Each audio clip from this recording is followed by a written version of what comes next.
let's get started. And this will be fun holding it, but I'll run with it.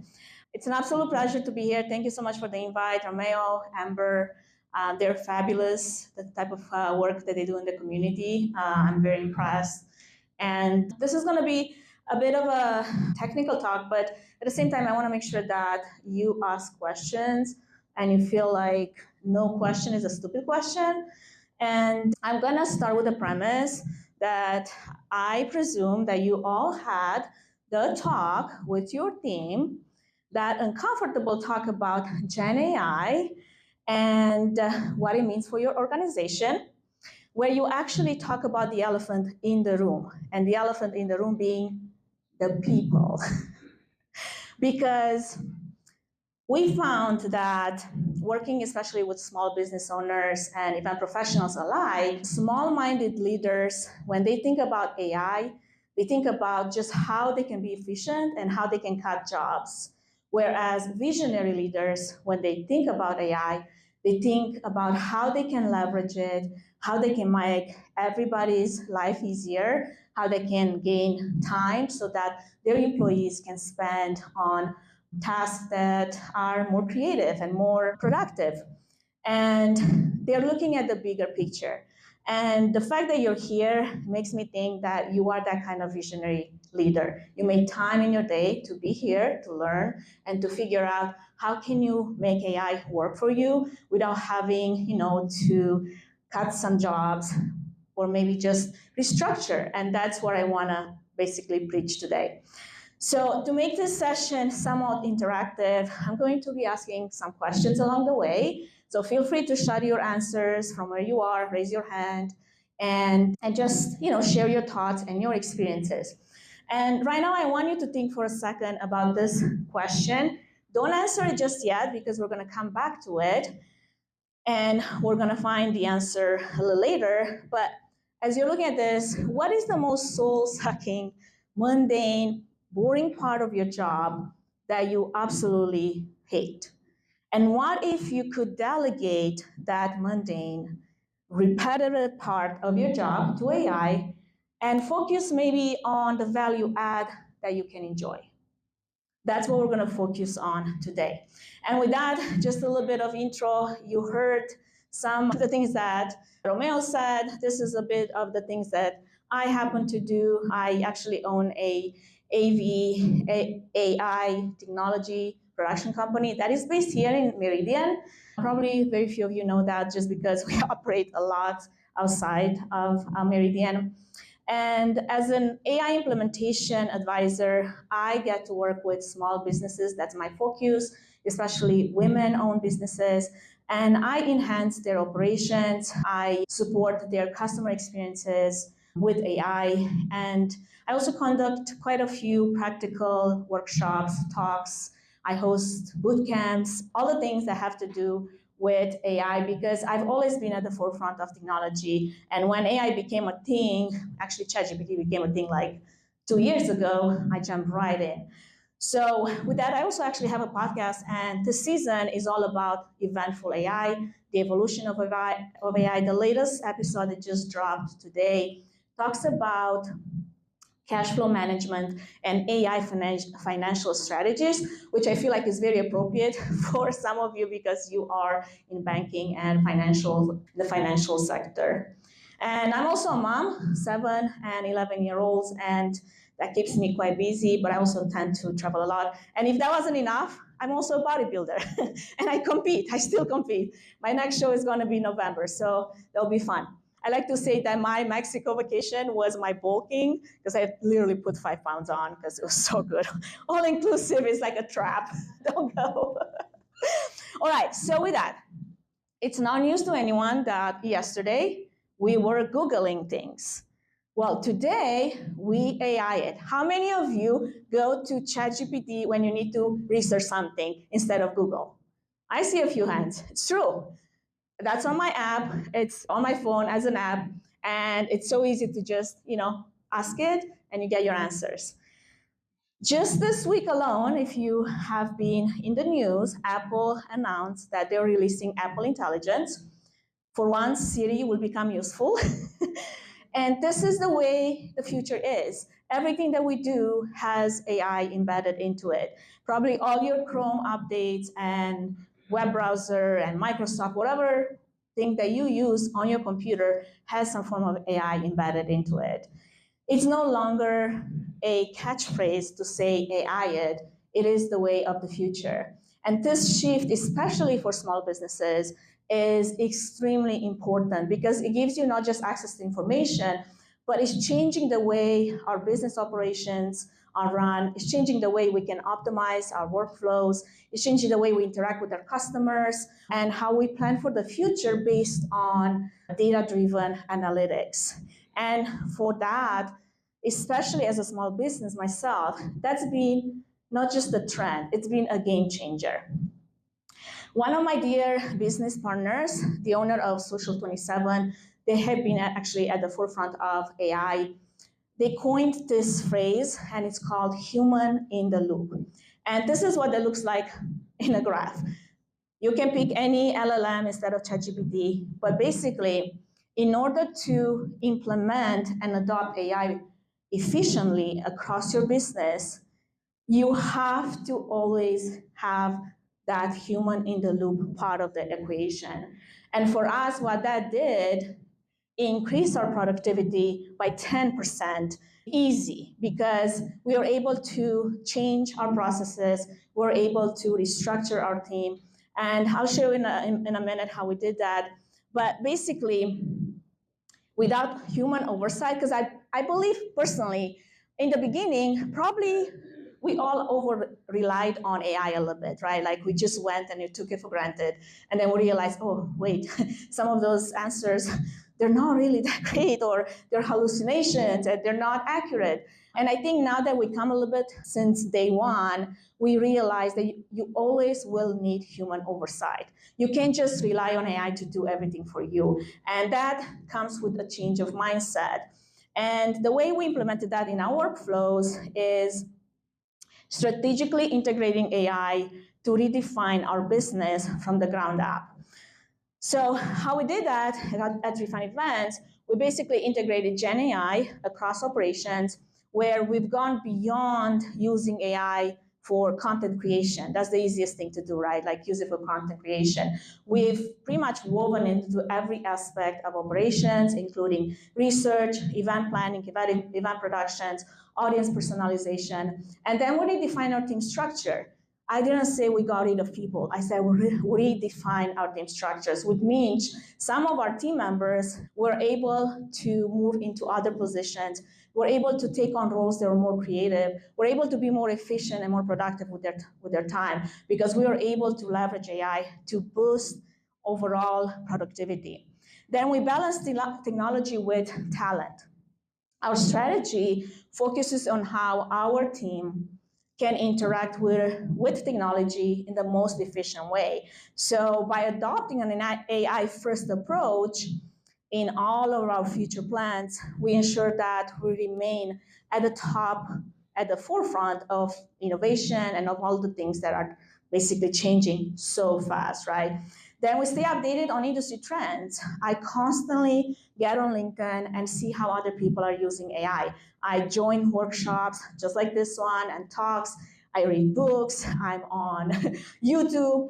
That's how you learn and you make sure that you stay in step with technology. And you want to be able to do that because that way you're able to expand your capabilities. You're able to maybe replace outdated workflows.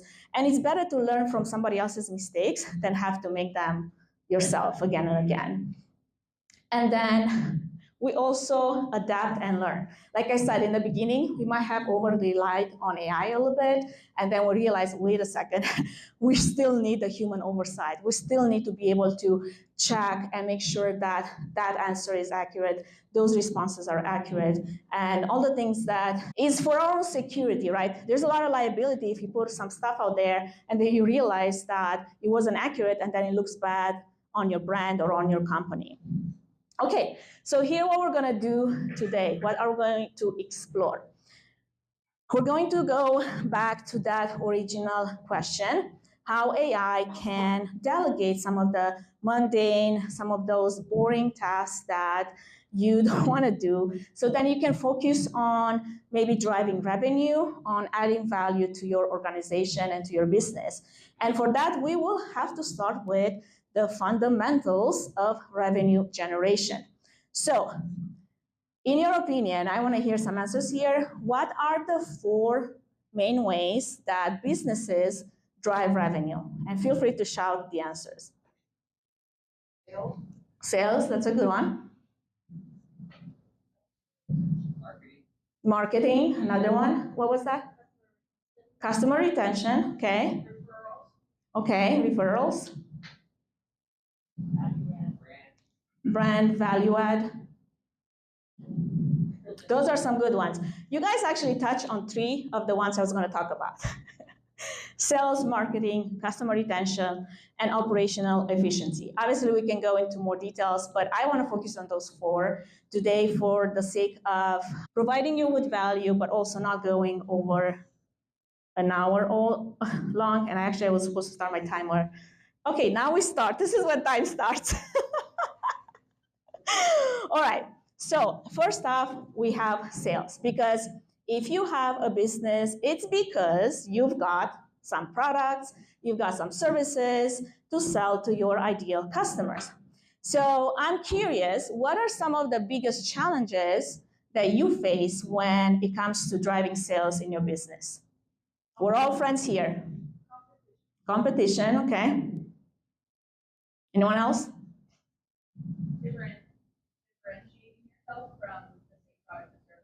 Okay, that's a good one. Creating demand. All right, awesome. Well, thank you so much for sharing. Obviously, sales challenges can vary, as we have just heard. And it can also be a matter of trying to identify the right leads to closing those deals. But the good news is there's AI options and tools that can help. And I wanted to share an example here where we had a small business owner that came to us with one of their pain points, and that was our sales team spent a significant amount of time qualifying leads. Could there be an AI help tool support that could help us prioritize those leads and focus on the most promising prospects? And we were able to solve that pain point, obviously, with an AI-powered lead scoring, which can change how you prioritize and how you qualify your leads. And that empowered their sales teams to not just work harder, but work smarter and focus their efforts on the most promising leads opportunities.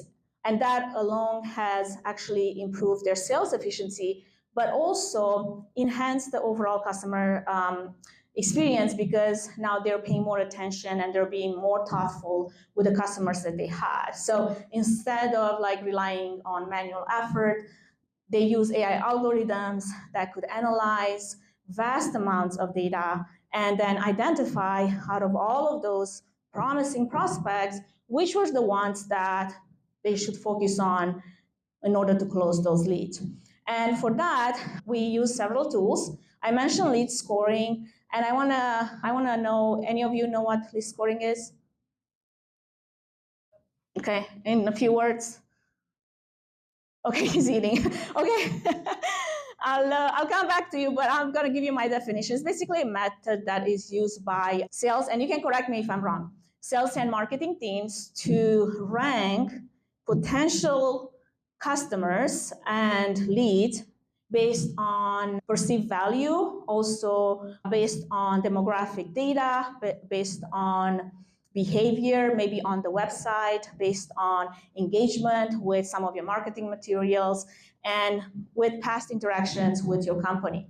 And some of the specific AI tools that we used for that was LeadSpace, Hive GPT, which I'm going to get to soon, and Insphere, which are all AI-driven lead scoring tools. And unfortunately, I don't have the time to go into each one of them, but I would suggest that if you're interested in that, maybe snap a picture, or I can have you download the slides at the end of the presentation.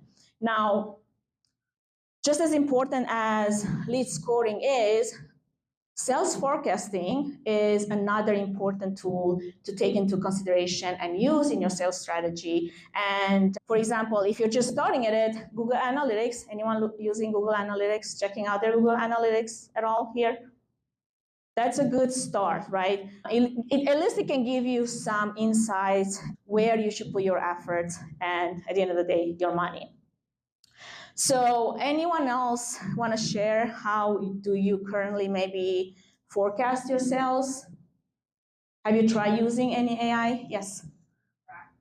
From the previous year, and we attribute where we got our leads and our revenue the year before, and then look at those specific metrics moving forward. Do you track in a software? Do you track on spreadsheets?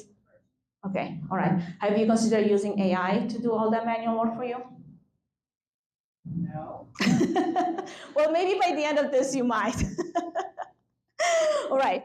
Sales forecasting is another significant tool that can really enhance your sales growth and processes because it's providing you insights and give you automation task opportunities because, again, that's great if you do all of that manually, but what if you could predict sales based on that historical data that you mentioned automatically? So you can obviously plan better, allocate your resources more efficiently. And two user-friendly tools for this are, like I mentioned, Google Analytics, and then also Kissmetrics. If you want some deeper insights, helping you identify and understand some of the metrics that you're getting that can drive your business. I have, however, just recently heard that Kissmetrics have been bought by Neil Patel. Anybody know who Neil Patel is? The king of marketing. So we don't know where they're going to take it from there. If all that fails, you can always rely on IBM Watson Analytics because that will give you all that deeper analytics insights that you might be looking for. Okay, our next fundamental, actually before I move into that, any questions to the previous one? Okay, I'll give you guys opportunities to ask questions at the end as well. But if you feel like you need to stop me, you can always do that. All right, so our next fundamental of revenue generation, as Scott mentioned, is marketing. And it's all about reaching and engaging your potential customers through various channels. Now, effective marketing is key to interacting with your new and old customers. And I don't know if you have been using AI or any of the LLMs out there. And when I say LLM, I mean ChatGPT, Gemini, Perplexity, or all the ones out there, Copilot. And if that has maybe elevated your marketing efforts so that you can do more with less. What I like to do with a lot of the content that I create is not just get a gauge of running, test, A/B testing, what works best, and you can so easily now repurpose content, but also look at deeper insights that really enable that customer personalization by analyzing the customer data in order to tailor those marketing efforts to individual preferences. So I'm curious, how do you currently reach and engage your potential customers? Networking, in-person networking? Okay, so you might be in a million places at once all the time. Do you still have a life? Anyone else? Social media? Okay, awesome. All right. E-blast, okay. Do you segment that? We do some we do. We have a database about 1,000. Okay, that's one strategy. Thank you for sharing. Now, another one of our clients was struggling with creating very niched, personalized content, especially in the production space, and they wanted to create that for different customer segments. As I mentioned, they had a huge database as well, but we wanted to make sure that each segment got a very personalized newsletter, and we implemented several tools to leverage AI to first analyze what their customers were looking for, and then generate tailored content that was basically customized and personalized to that particular segment. Now, obviously, you can do that easily with the free available options today. ChatGPT, as I mentioned. How many of you actually have used it? Just curious. Okay, Gemini friends here? No? Copilot? Okay, Perplexity? Okay, Gorg? Awesome. Scott, you're taking all of the good ones. Actually, a strategy that I use, if I am running something through ChatGPT, I will run exactly the same prompt to all this, to Gemini, Perplexity, and Gorg. Those are my favorite ones, just to see if I get better output, or to see if any of them are hallucinating or giving me something that's inaccurate. But anyway, so we did that, and one thing I want to touch on this here, one of the problems that I also hear a lot of complaints is that when you try to create something personalized for some of your customers, it doesn't always sound like you. And I'm curious how many of you have actually trained your LLM to sound like you, because that's kind of like step one. That's good, because you want to make sure that it has your tone, your voice, your brand, your understanding of who you are.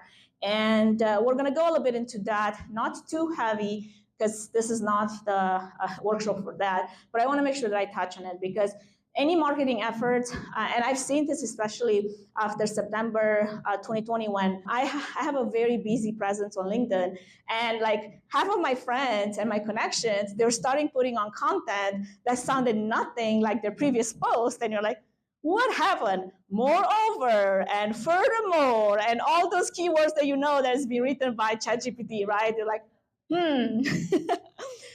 All right, so here's a few tools and there's a video there that eventually maybe it's gonna, Here's a few tools that we use to automate, especially not just the creation, but the generation of content for blogs, social media, email marketing, ensuring consistency across the board, and also making sure that we save time. Tools like I mentioned, ChatGPT, Gemini, Jasper is another one. I don't include Perplexity and Gorg, but they're definitely some of my top ones. Those are easy to use. Now, Jasper has been around for a little bit, and I feel like they definitely are really, really good, especially if you're drafting advanced content and you can, generate templates and workflows that is really, really specific to a customer segment. My favorite tool, however, is Hive GPT. Now, you probably haven't heard much of that because it's a very unique niche. It's B2B marketing. But if you're running a business, you're obviously doing B2B marketing. And the reason why it really, really works is because it's tailored to very specific pain points that a business would run. And it can really help deliver based on ideal customer process. Like, you can't even start any campaign until you upload your ideal customer persona and your contacts in your database and your CRM. And then based on that would create landing pages that are customized for each individual person that you're trying to reach. So imagine that you're creating a campaign where every single one of those landing pages speaks to you, speaks to your interest, because it pulls some of that data from your LinkedIn content that assumes that you're, somewhat busy on LinkedIn. So I'm curious, from your experiences, what methods do you use to personalize your marketing campaigns, aside from the ones that we mentioned, ChatGPT and all the other LLMs? Anyone else using any other methods? What's that? Okay. Yeah. Is it working for you? I use it as a backup. I like D, and then I'll use Claude and ask it. Okay, does that Anthropic, Claude 3. make it better? Yeah. And highlight it in bold print, what you think is better. So Yeah. Or, so I use it as a backup. All right, so it's kind of like the way I compare the output of one LLM to the other one. Yeah. Two other ones to be mentioned here is dynamic yield. It uses AI to personalize experiences that can really deliver that type of unique content and product recommendations or services for each one of your segments. And then another one is Adobe Target. If you want to explore those, I definitely highly recommend. We have been able to use those with some of our clients. Now, going back to the first question that I asked you to think on, what repetitive tasks in your business could benefit from maybe automation? And have you considered using AI for process automation? And here's one example of a workflow that I use with LinkedIn. And I have several. In one of my previous talks, where actually Romeo and Amber were, I mentioned several of those, so much so that some of the people in attendance, they're like overwhelmed. I'm like, I'm only gonna mention one this time, I promise.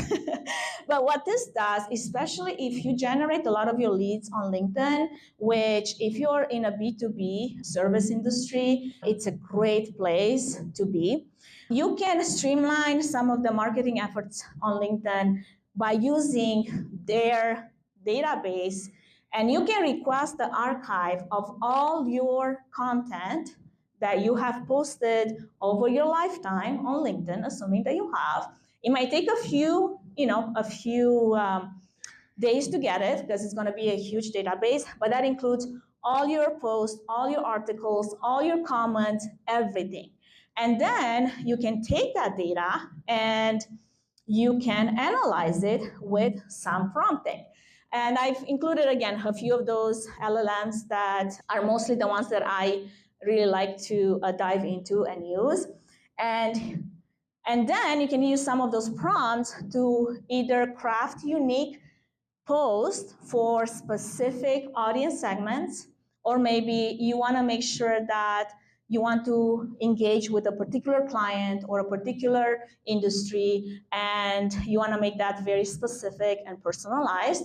Or you can analyze some of your connections. The last prompt actually was really fun because I like to engage with certain people on LinkedIn, and some of them are my friends and I know personally and in person, and many of them I also miss. So when I ran that prompt based on my own database, I was surprised that the 220 connections that I'm supposed to be engaging with were nowhere where I was engaging with. So that was kind of like an eye-opening. I'm like, oh, okay, maybe I should make a more intentional effort to do that instead.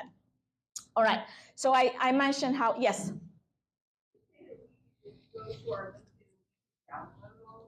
Yep. So if you go into your LinkedIn account, you can go to in your settings and export your data. And then you can download certain things, for example, the archive of just maybe messages, maybe recommendations, connections, whatever, invitations, or the entire thing, which is gonna be a large file. And then after, I think it was 2 days, they sent me an email with all of that, and then I was able to download it. Yep, you learn something new, Susan. Good. All right. So the reason why I mentioned that prompt engineering is crucial because the quality of the AI responses depends heavily on how well would you prompt an LLM and how well that prompt is crafted. And the basics of prompting involves the input, basically your prompt, which is guiding the AI's response, such as maybe questions, statements, instructions, code. I mean, I have literally had to troubleshoot my website and learn Python with the help of ChatGPT. And you'd be surprised actually how well it worked. And then it's followed by a response, and that's the response generation. And then AI is processing the prompt and is generating the response based on training data or based on the task given. So in so many words, if you were to give prompt engineering a definition, is crafting prompts to enhance response quality, relevance, and accuracy. I can't pronounce that word. Accuracy? How do you say that? accuracy. Blame it on my Romanian accent. I'll have to change it in next time. Find a synonym for accuracy. Okay, I'm definitely not going to say it. And all of that is considering the AI's capabilities, but also limitations, because there's definitely limitations. Now think about AI. It has been trained by humans. Humans make mistakes. It was something in the news where somebody was posting, I forgot where, I think it was where all the fake news are on Facebook, that AI has learned to become evil and was like, oh my gosh, it's the end of us. I'm like, well, let's think about this. Who's been training AI? Like some of us are kind of evil. Like think about it, right? It's like if you're going to put garbage in, you're going to get garbage out. So you have to always be aware what type of responses and output you're getting. So what makes a great prompt is clear and concise language. Another one is the persona that you assign to ChatGPT. So just say that you want ChatGPT to act as your personal chef. And I kid you not, like I would go open my fridge, and I'm very known for looking at a full fridge and be like, there's nothing to eat. Now, I take my phone, I take a picture literally with my phone, and then I use the computer vision in ChatGPT, and then I ask it, what can I make with all those things in the fridge so I don't die of starvation, because apparently there's nothing to eat. So I would assign a persona to ChatGPT. Hey, act as a natural nutritional guru, whatever, and help me make a recipe with some of those things in my fridge that apparently I can't use by myself. The information and examples that you provide, and this is something how it's very important, because there's different frameworks that you can use to prompt it, then the specific task that you are requesting ChatGPT to do, and then refinement. This is one place where a lot of people, I feel like, they kind of stop at the first output and they're like, oh, this is garbage. There's no need for me to actually do anything with it. Actually, if you keep refining, you might be surprised that you're going to get the answer that you're looking for. So effective prompting also has different frameworks, and is definitely key to utilizing the knowledge, the reasoning that AI can provide, enhancing your marketing efforts, content creation, programming, design, anything that you have to do, including education.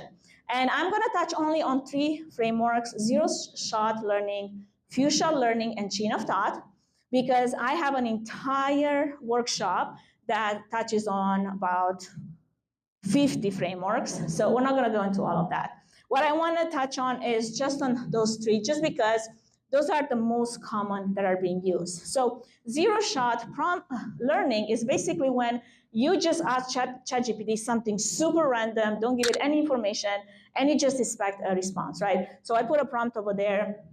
I just ask it, hey, generate a promotional paragraph for a new, whatever, eco-friendly water bottle that highlights its sustainable materials, health benefits, and stylish design. But ChatGPT doesn't know anything about your business, doesn't know anything about your customer, doesn't know anything about what you're actually looking to do. So that's basically the zero prompt. Then you have the few-shot learning, where the model is given a few examples in the prompt as to what it should look for, how it should respond, so that it can generate an accurate output. And like here, I put the example of like maybe you have a certain performance report that you like to generate every month, and now you give that example to ChatGPT how you want that to be formatted. Maybe you want a focus area to be extracted from that, and then what your company prefers or uses when it comes to tailoring that information to your specific need. And then the most thoughtful one, I guess, because it has definitely many, many steps, is chain of thought. And this is where you can use a prompt that is a little bit more, true, because you want to maybe increase the production of a product based on various factors like the current inventory, the market trends, and also the sales forecast. So then you give it the steps, and then you would ask it to process that step by step. So those are just the few 3 frameworks I want to touch on. This here is that free webinar that is available to you. Now, when you scan the QR code, you will also you'll be prompted for an email because I have the slides that I'm going to send and a few other resources, and then the access to the webinar, which goes into way more prompts, and simple prompts and practical everyday prompts and complicated prompts and business-related prompts. I mean, all the prompts, all the frameworks, they're all in there. So I'll leave that up for a second so you can scan it. And then one other thing that I want to touch on here, which is super fun. How many of you are using now the ChatGPT 4, which is the optimized? Awesome. Which is free now, right? Like it just happened literally 2-3 weeks ago. Free to take shots. Oh, okay. So if you don't have the pay version. Okay, I've always paid for ChatGPT, so I was curious how that's going to work, because at one point, actually, I was asking ChatGPT, so tell me the reason why I should still pay for you when everybody else is literally getting it for free, right? So there's obviously some limitations. You have a certain amount of tokens that you can use, and then after it convinced me why I should still pay for it, I'm like, fine.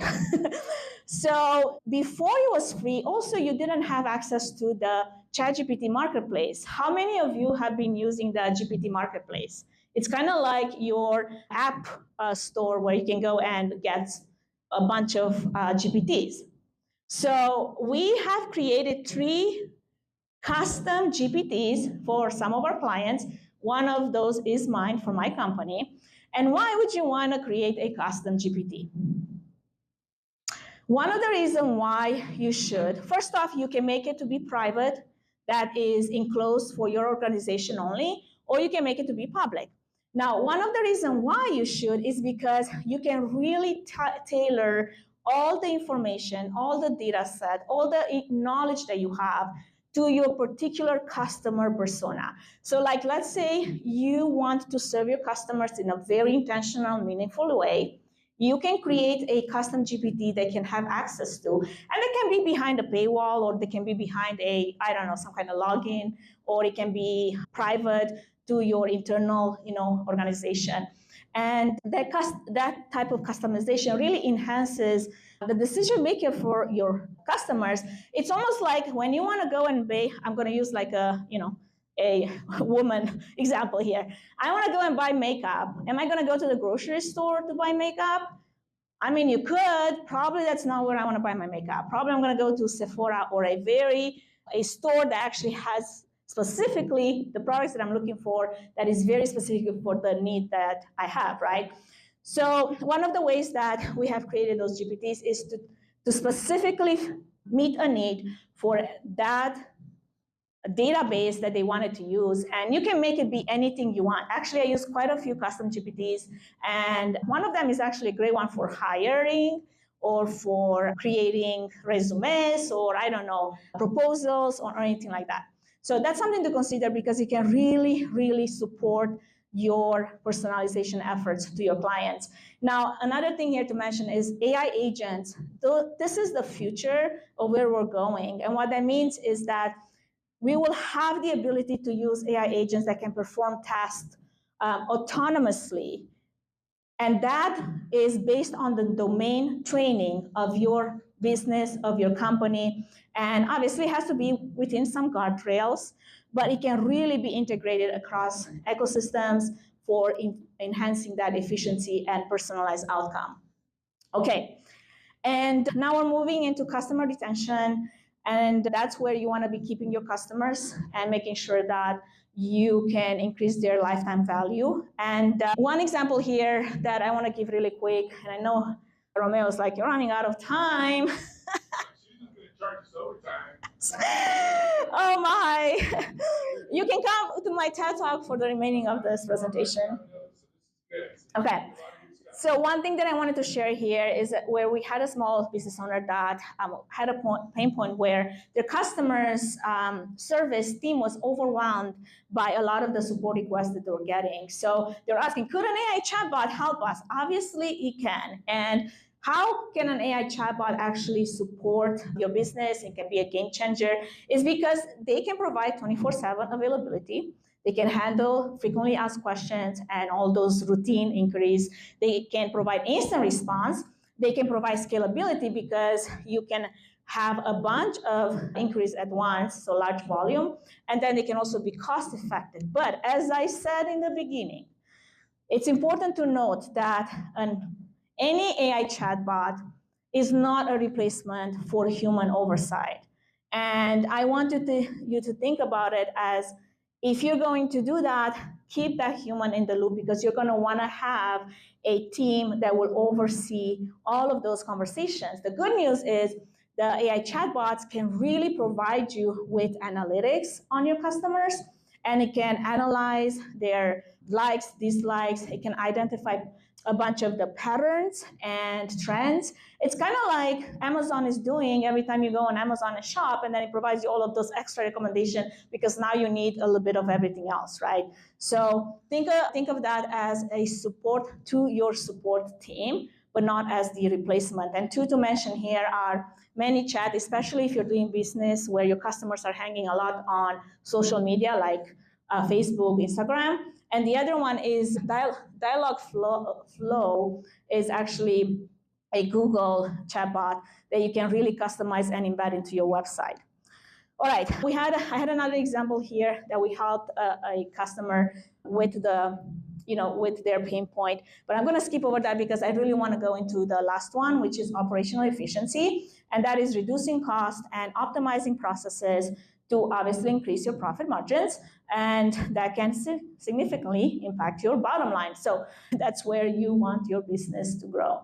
So here we had one of our clients where they have complained that they had like a lot of manual data entry tasks they were dealing with, and they're wondering if there's a way where AI could automate those processes for them so they can save some of the time and reduce also errors, because a lot of the times with manual entry, you can also get a lot of errors. So we use something a little bit more technically savvy. There's a lot of tools here that were used, and that has to do with optical character recognition and natural language processing algorithms.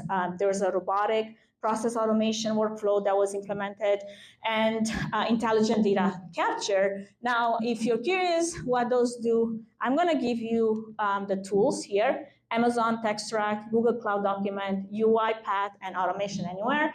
I'm not going to go into those examples just because, again, time, but also because this is a more in-depth process where a lot of the workflow that was implemented, it took a few steps, and it was implemented in steps. One thing that I want to mention here is that super easy, you can do some of this with your friendly ChatGPT. Now, I showed this example before at my previous talk where Romeo was there. Like, if you don't want to do any of those crazy OCRs, implementations, and workflows, but you still want to do your expense report and you have a bunch of receipts, yes, you can use your friendly app, I think banking app, that you can do that. But if you do need to maybe run an expense report and put all of that into QuickBooks, like I gave an example where I literally had a receipt from Starbucks and I wanted to get it into my accounting software, and I used the computer vision, and then it exported everything in a CSV file that then I uploaded into my software. And that's a very easy way to do it. It doesn't take like a lot of machine learning knowledge to do it. All right, another thing that I was going to mention, AI agents. This is one that I have used many times before. It's called Agent Herbie, and this acts like your friendly AI assistant that you email tasks to.